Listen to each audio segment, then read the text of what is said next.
Welcome to this episode.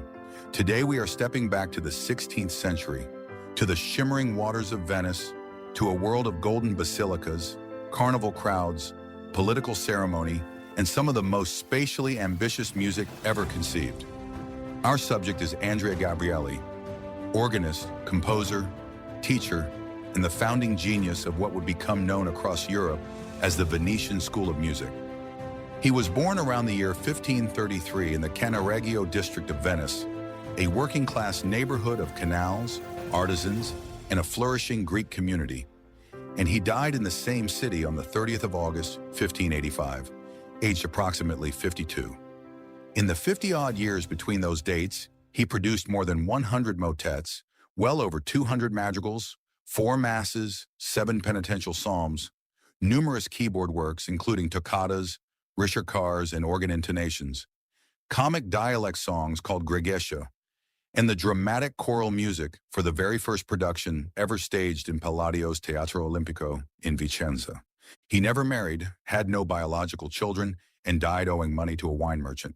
His unpublished manuscripts were rescued and brought to print by his devoted nephew, Giovanni Gabrieli, who described himself as little less than a son to his uncle. That phrase alone tells us something essential about the man. A life given entirely to music, family, and the incomparable city of Venice. Chapter 1, Childhood and Youth. To understand Andrea Gabrieli, you first have to understand Venice. Not the postcard city of gondoliers and carnival masks, though that world was very much alive in his time, but Venice as a political system, a theological statement, and an architectural instrument. The Serenissima Repubblica, the most serene republic, had maintained a continuous republican government for over 1,000 years by the time Andrea was born. The Doge, elected for life by a council of nobles, was both head of state and living symbol of Venetian divine favor.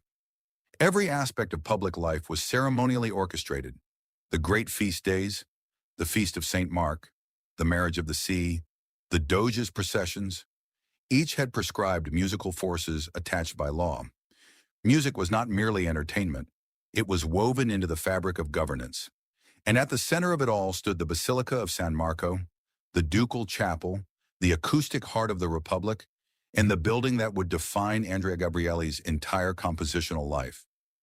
Andrea Gabrieli came from the neighborhood of Cannaregio, the northern sestiere of Venice, where the Jewish ghetto had been established in 1516, a district of craftsmen, boatmen, and the working Venetian middle class. Almost nothing is documented about his parents. One secondary tradition suggests his father had some connection to the musical world of San Marco, which would have placed Andrea inside the sounds of liturgical polyphony from his earliest years. But this remains unconfirmed by primary documents. What is certain is that he grew up in a city where music was genuinely inescapable. Venice had approximately 170 to 200 organs spread across its parish churches, monasteries, and nunneries. The city was, to borrow a modern analogy, the world's first surround sound environment. The political atmosphere of the Venice into which Andrea was born was also one of unusual intellectual openness. The Venetian Republic's independence from Spanish and papal political pressure, the two dominant forces in Italian political life, meant that artists and thinkers in Venice enjoyed freedoms unavailable elsewhere in Italy. Ideas circulated. Printing presses were extraordinarily active. Venice was the publishing capital of Europe, home to Aldus Manutius and his Aldine Press, which had, by the early 16th century, made Greek and Latin classical texts available in affordable editions to a new generation of readers. The humanist culture that Andrea would later engage through his madrigal settings of Tasso and Ariosto was already in the air of his childhood city. Books were everywhere, ideas were in motion, and music was at the center of it all. Now for a long time, for more than 150 years, music historians believe that Andrea Gabrieli was born around the year 1510, and that he was already singing as a chorister at San Marco in 1536. Both claims trace back to Francesco Caffi's History of Venetian Music, published in 1854. The trouble is that not a single document supported either assertion. Then, in 1983, a musicologist named Martin Morel discovered a death register in the Venetian State Archives. It stated plainly that Andrea Gabrieli died in 1585, aged about 52. This single entry rewrote everything. It means Andrea was born not in 1510, but around 1533, making him an exact contemporary of Orlando di Lasso and Claudio Marullo, not a generation older. It means the story of Marullo defeating a much older, more experienced Andrea Gabrieli in an organ competition was simply wrong. The two men were almost exactly the same age. And it means that Andrea's celebrated journey to Munich happened when he was about 30, a young man at the height of his ambitions, not, as previously assumed, a senior composer in his late 40s. The Morel revision matters because it transforms Andrea from a venerable patriarch into a dynamic contemporary of his greatest peers, a composer who chose his moment, chose his city, and built something entirely new on foundations laid by others. Those foundations were laid, above all, by Adrian Willaert. Willaert was a Flemish composer from the Netherlands who had been appointed Maestro di Cappella, the principal musician, at San Marco in 1527, a post he held until his death in 1562. He was one of the most influential musicians in Italy in the mid-16th century, and it was Willaert who pioneered the practice of dividing his vocal forces into two separate choirs placed in the two opposing organ lofts of San Marco, a technique known as cori spezzati, meaning separated choirs. One choir would sing, the other would answer, and at the climax both would unite in a glorious full texture. The acoustic effect in the echoing marble spaces of the basilica was unlike anything heard elsewhere in Europe. Whether Andrea studied formally with Willaert or simply absorbed his legacy through the musical atmosphere of Venice remains uncertain, but the influence is unmistakable in everything he later composed. The earliest documented evidence of Andrea Gabrieli's existence as a composer comes not from Venice, but from Verona. In 1554, the composer Vincenzo Ruffo, then Maestro di Cappella at the Cathedral of Verona and director of the city's Accademia Filarmonica, one of Italy's most prestigious musical societies, published one of Andrea's madrigals in a printed collection. This tells us that, by his early 20s, Andrea had already composed music of sufficient quality to attract the attention of an important institutional patron, and that he was connected to Verona's humanist academic circles. His early style was rooted in the Franco-Flemish contrapuntal tradition, and it had already been noticed.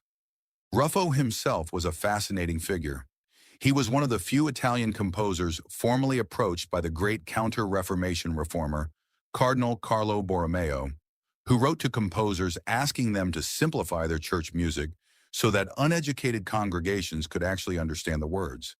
The Council of Trent, the great Catholic Reform Assembly that met from 1545 to 1563, had insisted that polyphony be kept transparent enough for the faithful to follow. In Venice, as we shall see, the response to these demands was largely to ignore them. But the encounter with Verona's musical culture, shaped by these tensions between complexity and clarity, left its mark on the young Gabrieli. His earliest surviving madrigals are deeply indebted to the style of Cipriano de Rohr, a Flemish composer who had himself studied with Willaert and was considered one of the masters of expressive chromatic polyphony, complex interwoven voice lines, rich harmonies, a sensitivity to the emotional weight of each poetic word. This is the musical language of Andrea Gabrieli's youth. It is brilliant, learned, and somewhat severe. It is worth pausing here to consider what daily musical life in Venice actually looked like in the 1540s and 1550s, during the years of Andrea's formation.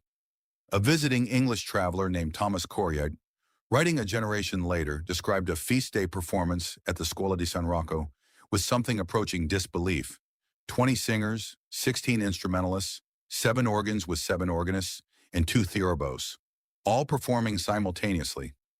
Archival documents confirmed every detail of his account. This was the world Andrea was raised in, not a world in which music was a background pleasure, but one in which it was a technology of spectacle, a mechanism for producing the sublime on demand. Chapter 2: Life and Career.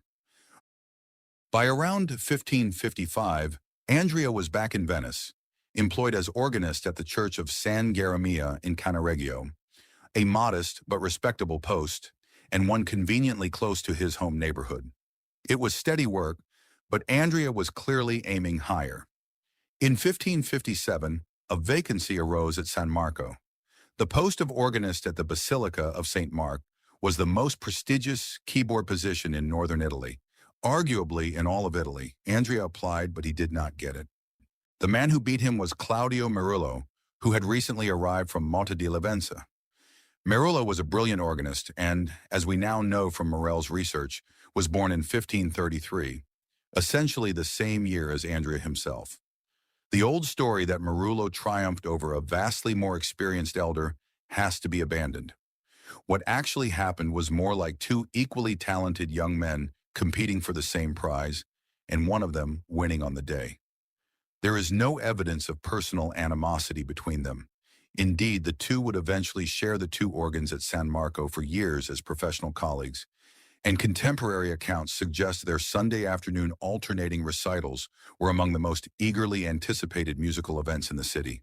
After the San Marco defeat, Andrea's movements become somewhat obscure for several years. The next certain event in his biography is a journey to Germany in 1562, and this journey changes everything. The occasion was the coronation of Maximilian II as King of the Romans, held in Frankfurt am Main. Duke Albrecht V of Bavaria, one of the great musical patrons of the age, brought his entire court musical establishment from Munich to Frankfurt for the festivities. At the Munich court, Duke Albrecht had assembled one of the most lavish musical organizations in Europe, and its director was a man named Orlando de Lassus, known in Italian as Orlando de Lasso, discussed in last week's episode, who was already the most widely published, most internationally celebrated composer alive. Lasso was a phenomenon. Born in Mons in what is now Belgium in 1532, he had lived and worked in Sicily, Naples, Rome, Antwerp, and Munich before the age of 30. He wrote with equal fluency in French, Italian, German, and Latin. Sacred motets of devastating expressiveness, brilliant French chansons, comic German drinking songs, deeply serious masses. He was everything the cosmopolitan musical world of the 16th century admired. And when Andrea met him in 1562, the two men were almost exactly the same age, around 30 years old, both at the beginning of their mature careers. The friendship that developed was not a master-pupil relationship, but a genuine artistic exchange between peers. A Munich choir book dating from around 1564 to 1565, preserved today in the Bavarian State Library, contains works by both composers that show them working in close proximity, sharing compositional approaches, quoting each other's motets, even constructing mass settings from the same borrowed musical material. The musical evidence of mutual influence is tangible. What did Andrea take from Lasso? Above all, a new confidence in homophony. In moments where all voices move together rhythmically in solid chords rather than weaving independent melodies. In the Franco-Flemish style, chordal passages were relatively rare. The default was continuous polyphonic counterpoint. Lasso taught Andrea that homophonic writing, deployed at precisely the right moment, could have a rhetorical power, a sudden blazing clarity, that no amount of counterpoint could match. This lesson, absorbed from Lasso, would become the defining feature of Andrea's mature style at San Marco. The thunderous chordal tutis that unite the separated choirs at the climax of his greatest works. There is a story worth sharing from this period, perhaps apocryphal, but entirely in character.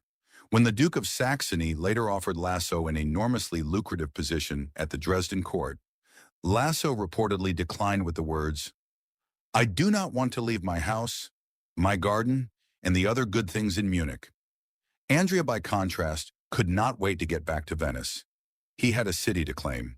Andrea dedicated his first major publication, the Sacré Cantions of 1565, a collection of 5 voice sacred works, to Duke Albrecht V of Bavaria, cementing the Munich connection formally in print.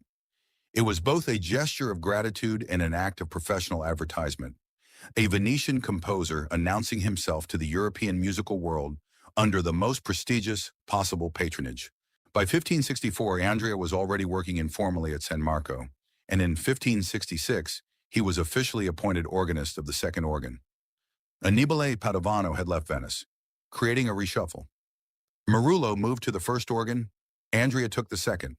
The rivalry of 1557 had become a collegium.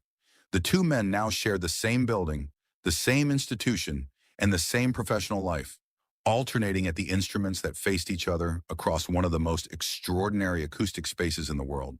The significance of this appointment cannot be overstated. To hold the organ post at San Marco was to occupy the highest musical office in the Venetian Republic.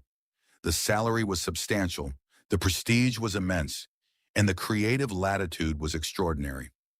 Unlike court composers who wrote to satisfy the personal tastes of a single patron, Andrea was now writing for the Republic itself, for the collective identity of an entire city. This was both liberation and responsibility, and he rose to it. San Marco was not a conventional church. Its Greek cross plan, 5 golden domes, and mosaic-encrusted surfaces created an acoustic environment of extraordinary resonance and spatial complexity. The two opposing organ lofts, one on the north side, one on the south, meant that sound could travel laterally through the building, one choir calling, the other answering, the congregation physically surrounded by music coming from multiple directions simultaneously. Modern acousticians have pointed out that this was, in effect, the world's first architectural surround sound system, and it was Andrea who began, systematically, to exploit it. The cornetto, a wooden instrument with finger holes and a cup mouthpiece, capable of extraordinary agility and expressiveness, was the superstar solo instrument of the San Marco ensemble. Its brilliance could cut through the resonant space of the basilica in a way that the human voice alone could not, and the position of its principal player was known as maestro dei concerti, head of the instrumental ensemble. The interplay between cornetti, sackbuts, which was the Renaissance trombone, organs, and voices, was not a fixed recipe but a constantly evolving experimental practice, one that Andrea navigated with remarkable inventiveness. He was writing for an ensemble that had no fixed instrumentation guide, no tradition to follow, no score to consult from the past. He was, in the fullest sense, inventing as he went. His ceremonial duties at San Marco were substantial. Every major feast day required music composed specifically for the occasion. The Feast of St. Mark, the Marriage of the Sea, the processions of the Doge, state receptions for foreign dignitaries. Some feast days legally required double choir vespers with instruments. The musical forces were mandated by the calendar of the Republic. And crucially, Venetian polychoral music was not merely devotional. It was an instrument of state power. The Republic of Venice used grand choral spectacles to project diplomatic prestige, to celebrate military victories, and to impress visiting ambassadors with a sonic demonstration of Venetian glory. The most politically charged of Andrea's ceremonial compositions are linked to the Battle of Lepanto. On the 7th of October, 1571, a combined Christian fleet decisively defeated the naval forces of the Ottoman Empire in the Gulf of Patras, off the coast of western Greece.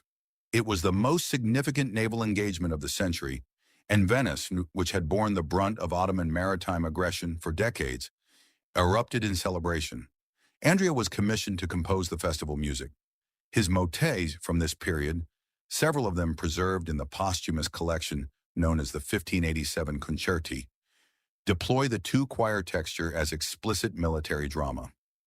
One choir battles the other musically before both unite in triumphant unison. Works such as Benedictus Dominus Deus Sabaoth explicitly represent opposing biblical armies. Samson and Gideon fighting their enemies before the final synthesis of sound. The structure was not merely aesthetic, it was political theology. In 1574, Andrea received what may have been the most glamorous commission of his career: music for the ceremonial reception of Henry of Valois, then King of Poland and about to become Henry III of France, who stopped in Venice on his way to Paris for his coronation. The Republic staged an extravaganza of unimaginable opulence: water spectacles, illuminated palaces, continuous banqueting, and concerts of a scale that left the French king reportedly speechless. Andrea's contribution included a 12-voice work for two choirs, later printed in a Venetian anthology, which gives some sense of the sonic scale of the occasion. Then came the plague. In 1575, Venice was struck by one of the most devastating outbreaks of bubonic plague in its history. Over the next 2 years, The epidemic killed roughly a third of the city's population, somewhere between 40 and 50,000 people. The painter Titian died in 1576. The Republic itself teetered. The musical establishment at San Marco continued, the procurators scrambling to find singers and maintain the liturgical machinery. But the city Gabrieli walked through was a city in mourning.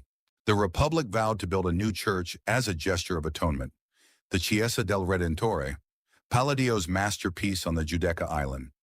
If God would deliver them from the plague subsided in 1577, and the Redentore was built.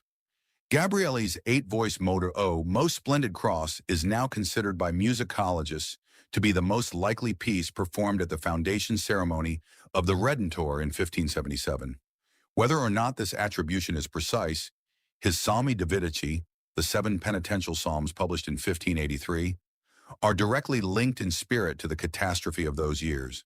Deeply expressive, somber, quarterly austere in a way that contrasts with the jubilant ceremonial music of the Lepanto period.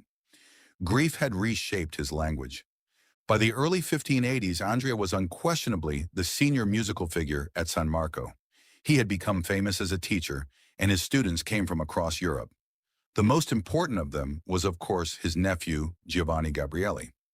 Among the others were Lodovico Zacconi, who studied counterpoint with Andrea in Venice through the late 1570s and early 1580s, and went on to write one of the most important music theory treatises of the 16th century, the Pratica de Musica, published in 1592. And then there was Hans Leo Hassler, a young composer from Nuremberg who arrived in Venice around 1584 and studied with Andrea. Hassler was the first significant German composer to study in Venice, and he carried the Venetian concertato style, the dialogue of voices and instruments, back to Germany, where it transformed the Lutheran sacred music of the following generation. Through Hassler, a direct stylistic chain leads to the German early Baroque, and through that chain, eventually, toward Johann Sebastian Bach. At no point in his career did Andrea work with a librettist in the modern operatic sense. That institution had not yet been invented yet. His secular compositions set published poetry by the greatest Italian literary figures of the age, above all Torquato Tasso and Ludovico Ariosto. He read them, admired them, and set their words to music. His comic dialect songs, the Gregatia, show that alongside the high seriousness of Tasso and Ariosto, he had a genuine taste for popular wit and theatrical comedy. This range, from the gravest sacred architecture to street-level humor, is one of the things that makes him so characteristically Venetian. In January 1585, his nephew Giovanni was elected first organist at San Marco, a moment of extraordinary professional poignancy, with uncle and nephew finally sharing the 2 instruments that had dominated Andrea's career. It lasted barely 3 months. In April 1585, Andrea fell seriously ill. He would not recover. Before his death, he completed one final extraordinary commission. The Accademia Olimpica of Vicenza, a learned society of humanist gentlemen who had spent 5 years building a theater designed by Andrea Palladio, decided to inaugurate their new Teatro Olimpico in March of 1585 with a production of Sophocles' tragedy Oedipus Tyrannus in an Italian verse translation by Orsato Giustiniano. The ambition was to reconstruct ancient Greek theatrical practice, an enterprise that stirred enormous intellectual excitement across Italy. Andrea was commissioned to compose the choral music for the 5 choral odes of the tragedy. His solution was characteristically Venetian. He set each chorus for different vocal groupings, contrasting solo and choral passages, deploying the spatial and textural techniques he had perfected at San Marco across a theatrical space. The premiere was received as a triumph. News of the performance spread across Europe within weeks. Andrea died 4 months later.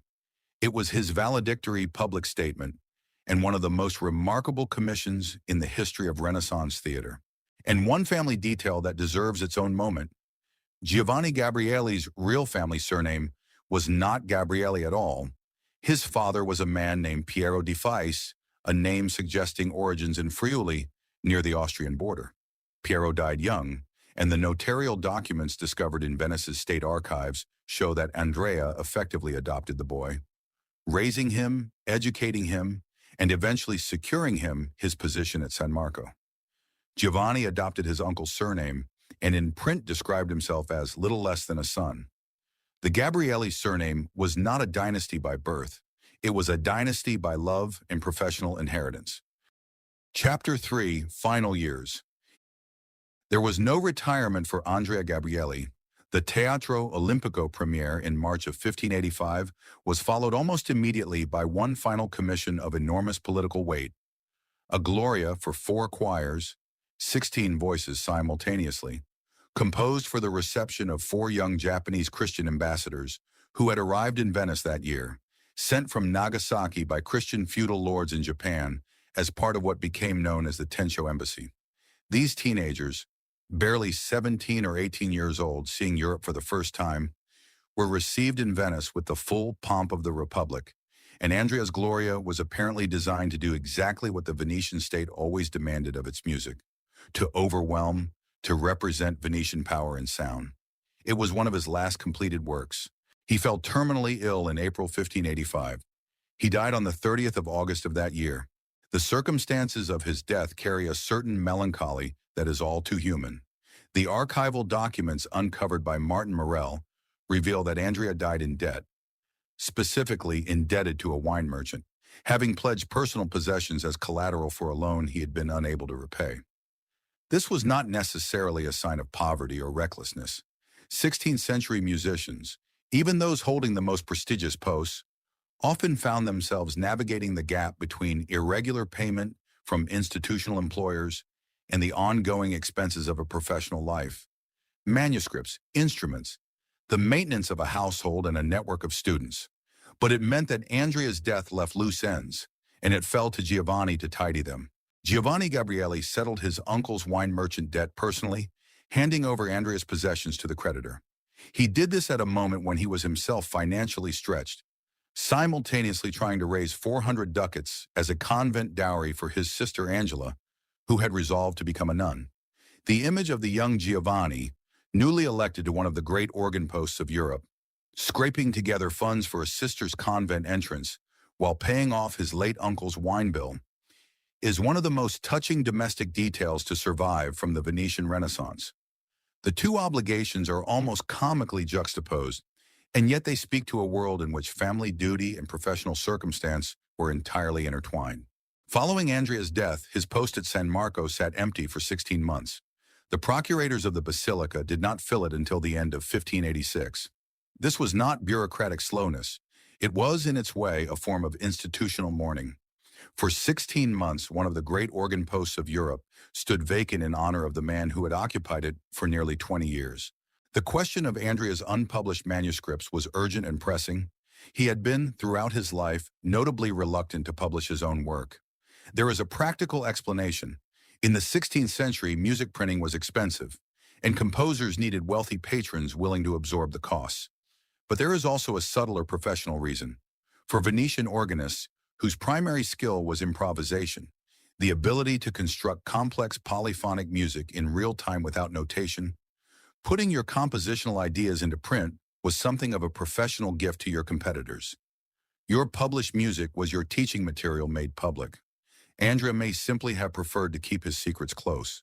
Giovanni changed all that. In 1587, 2 years after his uncle's death, he published the Concerti di Andrea e di Gio. Gabrieli, a landmark collection of 66 vocal and instrumental works in 2 volumes, containing music by both composers. This was simultaneously an act of musical piety, a monument to his uncle's genius, and a financial venture. The family was in reduced circumstances following Andrea's death, and the concerti was partly intended to generate income from the market for Venetian polychoral music, which was enormous, especially in Germany. Giovanni had also spent years editing and organizing his uncle's manuscripts, sorting through the papers of a man who had been reluctant to file anything, performing the invisible archival labor that posterity almost always requires. Without this act of editorial devotion, much of what we know as Andrea's music might simply have been lost. It is also worth noting what the 1587 concerti meant for the wider European musical world. Giovanni timed its publication astutely. By the late 1580s, The Venetian polychoral style had become the most admired and sought-after sound in sacred music north of the Alps. German courts, Lutheran as well as Catholic, were hungry for exactly the kind of large-scale, acoustically brilliant sacred music that Andrea had pioneered. The concerti sold well, circulated widely, and introduced musicians from Hamburg to Krakow to Andrea's mature style. Several pieces by Andrea that appear only in German manuscript sources, never published in Venice, suggest that his most experimental late works reached Northern Europe through private copying networks before Giovanni had even finished organizing the posthumous edition. The music had a life of its own that outpaced even Giovanni's editorial efforts. Chapter 4: Musical Development and Historical Impact. Andrea Gabrieli's musical development falls into three distinct phases, each shaped by a different geographical and personal context. Together, they trace a journey from the dense contrapuntal world of the mid-century Franco-Flemish school to the sonorous, spatially theatrical style that would define European ceremonial music for generations. In the first phase, roughly from his youth through the early 1560s, his language is rooted in the tradition of Cipriano d'Aurore. This means continuous polyphony, 4, 5, or 6 independent vocal lines weaving together in intricate imitation, each voice carrying its own melodic thread. The harmonic richness emerging from the convergence and divergence of these lines, rather than from any predetermined harmonic progression. There is a certain intellectual density to this style, a demand on the listener to follow multiple simultaneous narratives. His early madrigals, particularly those connected to the Verona period, belong entirely to this aesthetic world. The second phase begins after Munich in 1562 and the encounter with Lasso. The single most important technical change in Andrea's musical language after this meeting is the strategic deployment of homophony, passages where all voices move together rhythmically in chords, creating sudden moments of luminous clarity against the surrounding polyphonic texture. But the Lasso influence goes deeper than technique. It includes a new directness of text expression, a willingness to let the emotional content of a word or phrase shape the music without the mediation of contrapuntal complexity. From the mid-1560s onward, Andrea's sacred works begin to show what musicologists have called a liking for homophonic textures at climaxes, a quality that foreshadowed the entire grand ceremonial style of his later years. The third phase, from his appointment at San Marco in 1566 until his death, is the synthesis. Working within the unique acoustic of the basilica, Andrea Gabrieli developed the polychoral technique into a fully mature compositional system. 2, 3, or sometimes 4 choirs, distributed across the building's lofts and floor spaces, sing in antiphonal dialogue. Phrases are tossed from one choir to another, harmonically complementing and echoing each other, building tension through accumulation, before all choirs unite in the grand tutti, the full texture climax that resolves the architectural narrative of the piece. This structure, call, answer, synthesis, is not merely musical but spatial. It uses the building as an instrument. It is important to note that this structure also carried ideological meaning in the Venetian context. Almost all major Venetian polychoral works end with the tutti, all voices together. Scholars of Venetian music have interpreted this as a conscious sonic metaphor for social harmony, the coming together of all voices as an image of the civic unity on which the Venetian Republic prided itself. The most powerful moments in Andrea's ceremonial music are not the passages of antiphonal brilliance, but the moments when the spatial dialogue resolves into that great chordal unison, the city speaking, as it were, with one voice. A comparison with Venetian painting is illuminating, and it is one that was made explicitly by contemporaries. Just as Tintoretto's vast canvases, think of the Paradiso in the Doge's Palace, the largest oil painting ever made, layer figures in receding planes of light and shadow, with a foreground of intense action dissolving into atmospheric distance. So Andrea's polychoral works layer choirs in precisely the same way. A smaller group of soloists in close dialogue up front, a larger massed group filling in the harmonic background below and behind, the whole resolving in a climactic blaze of unison. The analogy between Venetian painting and Venetian music is not merely decorative metaphor. It reflects a shared aesthetic sensibility in which spatial layering, chiaroscuro, the contrast of light and dark, and sudden textural contrast were the fundamental tools of artistic expression. One observation from the scholarly literature that deserves wider attention: it was long assumed that the polychoral style emerged because San Marco happened to have two organ lofts. Recent musicological research has challenged this assumption. By 1550, most major Italian and Spanish cathedrals already had two organs. The architectural precondition existed elsewhere. What was uniquely Venetian was not the building, but the institutional willingness, indeed the mandate, to use it for large-scale spatial composition. The distinction matters because it shifts our understanding of Andrea's achievement. He was not simply responding to an architectural given, but actively developing an artistic philosophy of musical space. The building was an instrument. He chose to play it. His keyboard works run parallel to this development. The Reicherkars, abstract, through composed instrumental pieces built on melodic themes, developed through imitation, show an evolution from relatively free improvisatory structures in the early works toward a more rigorous thematic unity in the later ones. Modern scholars have described this as proto-fugal writing, anticipating the formal procedures that Girolamo Frescobaldi would elaborate half a century later, and that Johann Sebastian Bach would bring to their ultimate perfection. The toccatas, by contrast, are virtuosic showpieces, explosive, improvisatory in character, designed to demonstrate the organist's command of the instrument in front of an audience that knew exactly what it was hearing. His madrigals occupy a different register entirely. Here the scale shrinks, the intimacy increases, and the literary ambition comes to the fore. His best madrigals, settings of Tasso, Ariosto, and Petrarch, are psychologically subtle, their harmonic language responding moment by moment to the emotional weight of the poetry. His secular music was reprinted in Milan, circulated in German tablatures for lute and keyboard, and some of his madrigals were subjected to a practice called contrafacta, the replacement of secular Italian words with sacred Latin texts, allowing his love songs to be used in church. It is a peculiarly Renaissance form of compliment. Your secular music was so good that people wanted to pray to it. The historical impact of all this is genuinely difficult to overstate. Andrea was, by general scholarly consensus, the first internationally recognized member of the Venetian School, the first Venetian-based composer to achieve sustained prestige outside Italy during his own lifetime.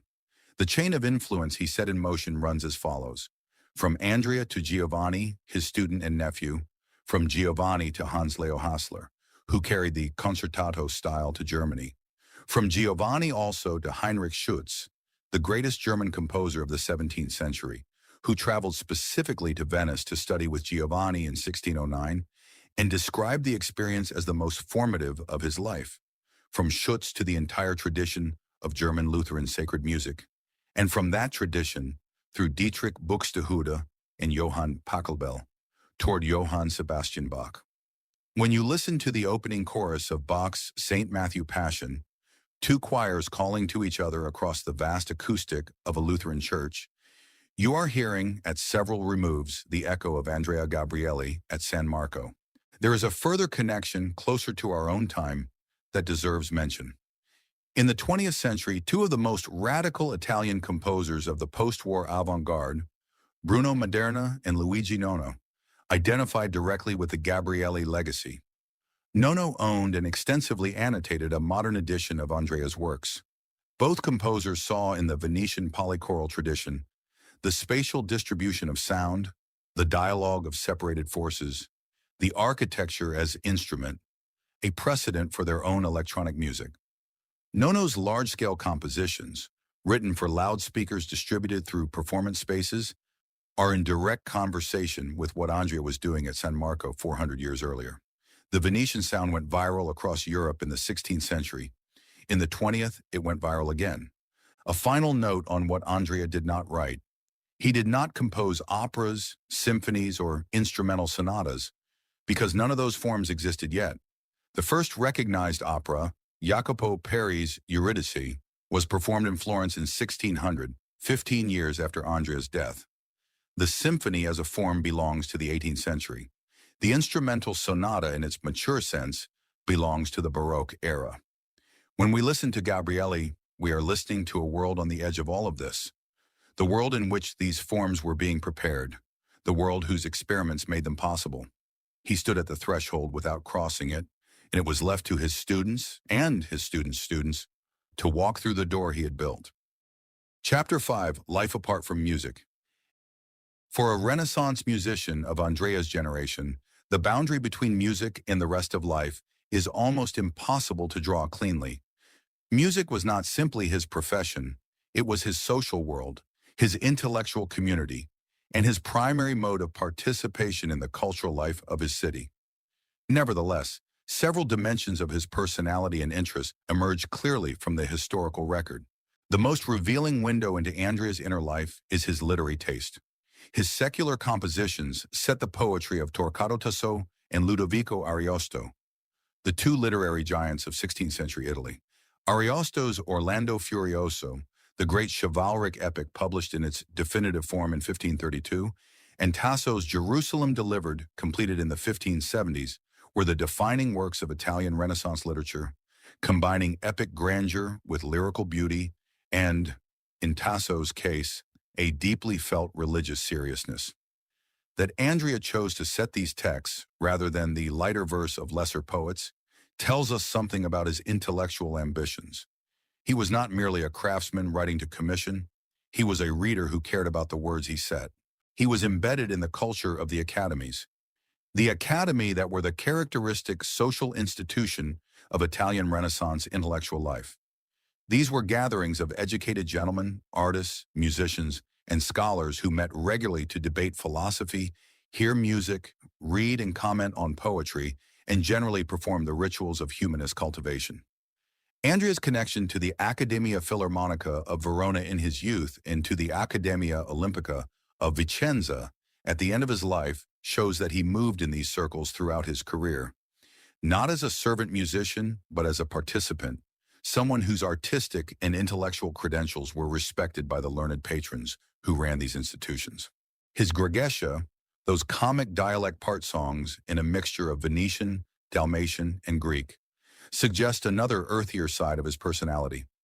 Venice in the 16th century had a rich tradition of theatrical comedy, street music, and dialect humor, much of it associated with the commedia dell'arte and with the popular festivities of Carnival. The Grigescia are not serious art, they are entertainment, wit, and social play. The fact that the same man who wrote towering 16-voice glorias for state receptions also wrote funny songs about market vendors and sailors suggests someone comfortable across the full range of Venetian social life, not a cloistered academic but a city man, at ease in the tavern as well as the basilica.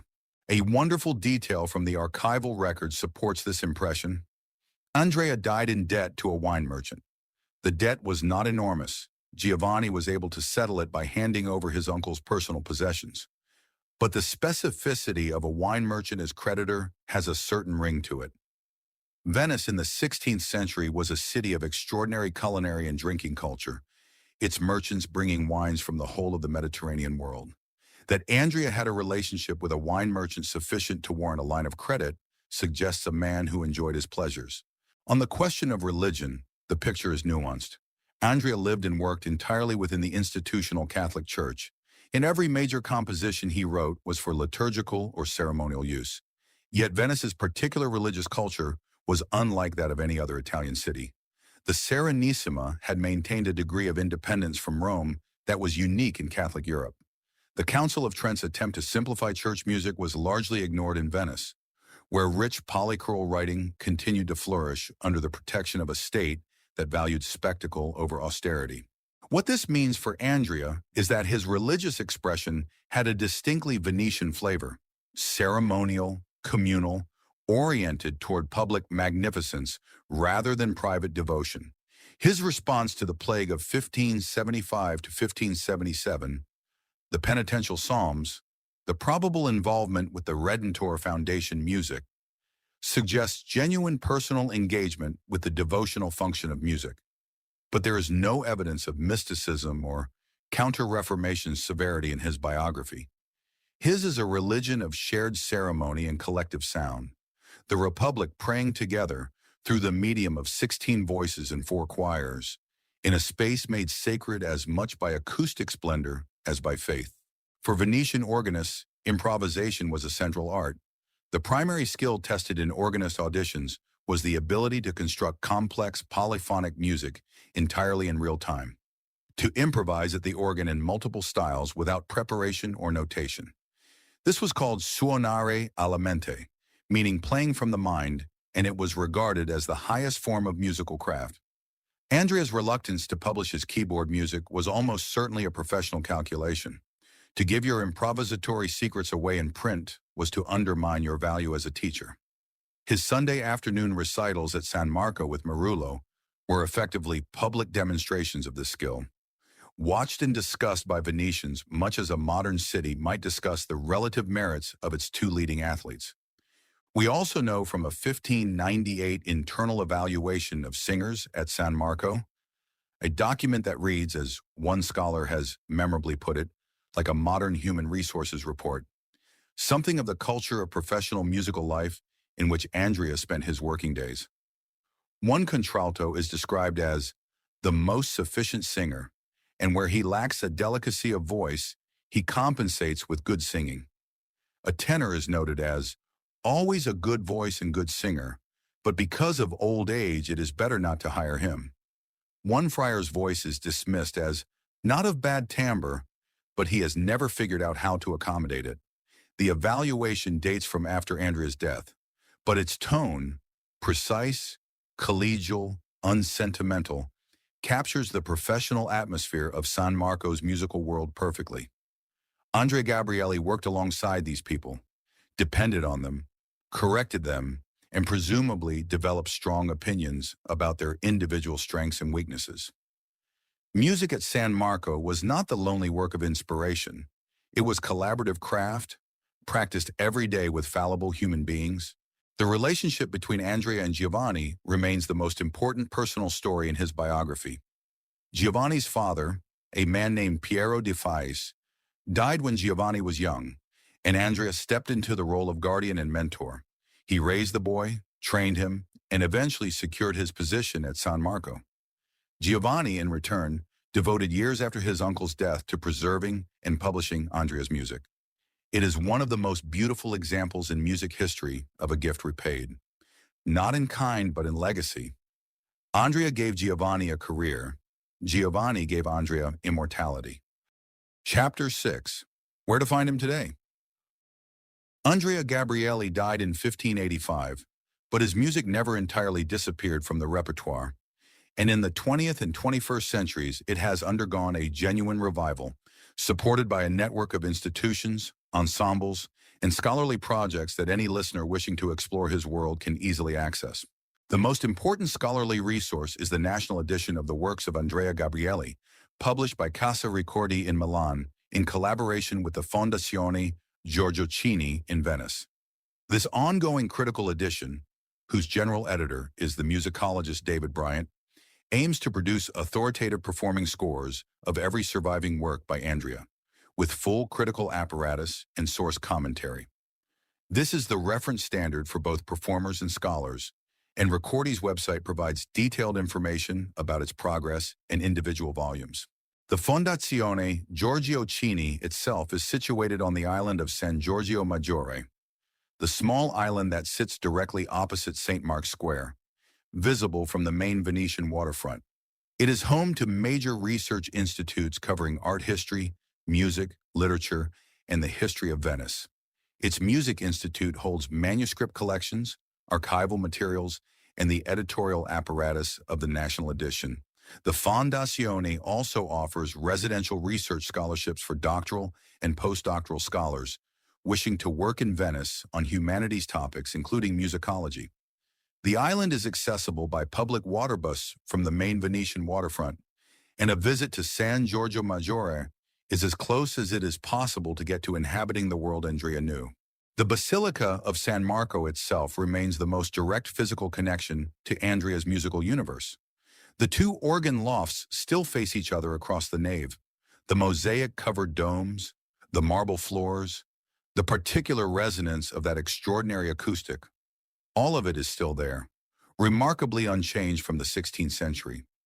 The basilica holds performances of Venetian sacred music on high feast days, and attending one, particularly if the forces are distributed between the two organ lofts, offers an experience that no recording can fully replicate. This is the space Andrea heard in his head when he was composing. In Vicenza, the Teatro Olimpico, the theater for which Andrea composed his final major work, is a UNESCO World Heritage Site and still open to visitors. Palladio's extraordinary classical interior, with its permanent stage set of perspectival street scenes designed by Vincenzo Scamozzi, is the oldest surviving stage set in the world. The Accademia Olimpica, which commissioned the 1585 Oedipus production, still exists as an institution and continues to program events in and around the theater. Recordings of Andrea's choral music from the 1585 premiere are available online, and the theater itself has hosted modern revivals of the production. The Accademia Filarmonica of Verona, where Andrea's first known published work appeared in 1554, is one of the oldest surviving musical institutions in Europe, founded in 1543 and still active today. In 2017, it organized an international conference on the musical culture of the Venetian mainland in collaboration with the University of Verona and the Ca' Foscari University of Venice, explicitly celebrating its 500-year history and its early connection to Gabrieli. The Accademia continues to program concerts and educational events in Verona. In terms of performing ensembles, the single most important vehicle for Andrea Gabrieli's music in the modern world is the Gabrieli Consort and Players, founded in 1982 by the British conductor Paul McCreish. Named after both Andrea and Giovanni, the ensemble has made the Venetian Renaissance repertoire its central mission. Their landmark recording, A Venetian Coronation, 1595, a reconstruction of a doge's crowning ceremony using music by both Gabrielis, was originally released in 1990 and re-recorded in a new version in 2012. It remains the most widely acclaimed introduction to this repertoire available on disc, and the ensemble's website provides a comprehensive catalog of their extensive discography. Yale's Schola Cantorum sang in Venice's Basilica di San Marco as recently as May 2026, performing music by the Gabrielis, Monteverdi, and Schutz. Choirs from Oxford and Cambridge regularly include Venetian polychoral works in their programs. Any university with a strong early music program, whether at Cornell, Oxford, the University of California at Berkeley, the Ca' Foscari University of Venice, or the Conservatorio dall'Abaco in Verona, will offer opportunities to encounter this music in performance and in scholarship. For those wishing to access Andrea's music in score form, the Petrucci Music Library, available freely online, hosts downloadable scores of the posthumous 1587 concerti and other publications. Multiple commercial recordings are available on streaming platforms including Naxos, Spotify, and Apple Music. Brilliant Classics has released a complete recording of Andrea's keyboard works, performed by Roberto Loreggin, which is available for purchase and streaming and has been made available for synchronization licensing for film, television, and other media. On the question of film and television, Andrea Gabrieli's music has not, as far as current records show, been credited under his own name in any major commercially released feature film. However, the sonic world he created, the rich polychoral, brass, and choir sound of the Venetian Renaissance, has been widely evoked in films and television drama set in the period. The 2004 film The Merchant of Venice, directed by Michael Radford and starring Al Pacino as Shylock, used an original score by Jocelyn Pook that was explicitly influenced by late 16th century Venetian Renaissance music. Pook has spoken of immersing herself in this repertoire during the composition process. The sonic world Andrea helped create is present in that film, even if his specific works are not directly quoted. Documentary films about Venice, the Renaissance, and the history of Western music regularly feature recordings of both Andrea's and Giovanni's music as background and illustration. It is only a matter of time before a major production credits him directly. Finally, for the most adventurous listeners, the Luigi Nono Archive in Venice holds documents relating to Nono's engagement with Gabrieli's music. a fascinating intersection of the most ancient and the most avant-garde in Italian musical culture. And the Museo Carrere in Venice, the civic museum at the western end of St. Mark's Square, houses extensive collections relating to Venetian history, the ceremonial life of the Republic, and the broader cultural world for which Gabrieli composed. These are places where the past is not merely studied but inhabited. University courses focusing on Renaissance and early Baroque music routinely include Andrea Gabrieli as a central figure in any study of polyphonic technique, the cori sposati tradition, and the transition from Renaissance to Baroque. For students and enthusiasts who prefer independent study, the online music theory resources of the Yale School of Music and the Juilliard School's historical performance faculty both treat Venetian polyphony in depth. The early music department at the Royal Academy of Music in London regularly programs and records Gabrieli's works, as does the Schola Cantorum Basiliensis in Switzerland, one of the world's leading centers for historically informed performance practice.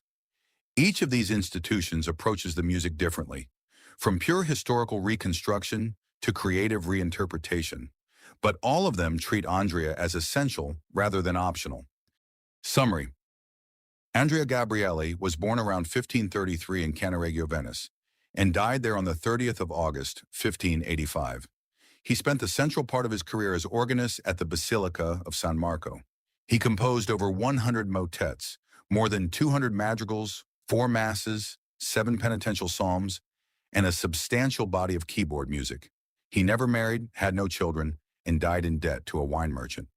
His music developed in 3 phases, from the Franco-Flemish counterpoint of his early years, through the influence of his friendship with Orlando de Lasso in Munich in 1562, to the mature polychoral style he developed at San Marco, a style that exploited the building's extraordinary acoustic to create spatially theatrical music of enormous power. His compositions served Venetian state ceremony, collective mourning during the plague years, and the humanist theatrical ambitions of the Accademia Olimpica in 1585. He was the first internationally recognized member of the Venetian School, and through his students, above all his nephew Giovanni, and through Giovanni's student Heinrich Schütz, his musical ideas traveled north and shaped the development of German sacred music in the 17th century. His keyboard writing anticipated fugal techniques that Frescobaldi and Bach would later bring to perfection. His spatial polychoralism found unexpected echoes in the electronic music of Luigi Nono 4 centuries later. What critics and fellow composers said about Andrea provides another angle of view. The Naxos record label, drawing on musicological consensus, has described him without reservation as the first true genius of the Italian keyboard school. The musicologist Dennis Arnold, one of the great 20th century authorities on Venetian music, observed that Giovanni Gabrieli could not have written what he did without standing on his uncle's musical shoulders, a formulation that acknowledges the dependency while hinting at the scale of what Giovanni went on to build. And the composer Giovanni Bassano, who worked alongside both Gabrieli's at San Marco, left behind performance practice annotations in surviving scores that suggest a profound respect for the precision and intentionality of Andrea's part writing. These are not hagiographic tributes. They are practical professional assessments from people who knew the music from the inside. He was a man of literary culture who read Tasso and Ariosto, who wrote comic dialect songs as well as 16-voice ceremonial glorias, who moved between Basilica and Academy, and apparently the wine cellar, who improvised brilliantly and published reluctantly, and who raised his nephew as a son and left him his musical legacy in place of the financial stability he could not provide. The wine merchant was paid. The music endured. Thank you for listening. If you enjoyed this episode, please share it with your friends and take a moment to rate the podcast. It really helps us.